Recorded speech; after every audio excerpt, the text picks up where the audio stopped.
All right, when benching heavy, when benching period, don't bench vertically and try this instead. Welcome back to sunny, warm Omaha. Kind of hot in these rhinos.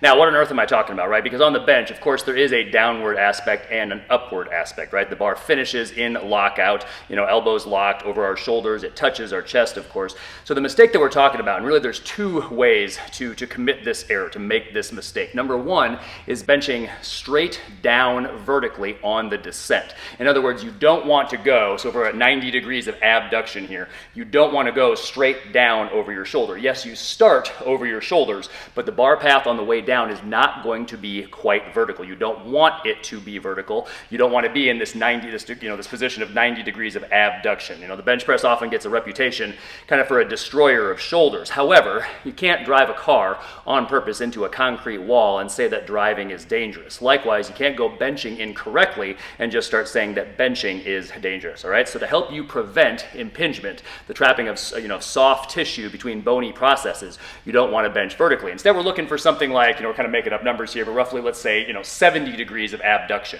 So you're going to touch a point on your chest, not up here, not in line with your shoulders, but a little bit below, let's say roughly 2 inches below, all right? So that's error number one, is benching vertically on the descent. You want to go at a little bit of an angle. Think of the touch point on your chest.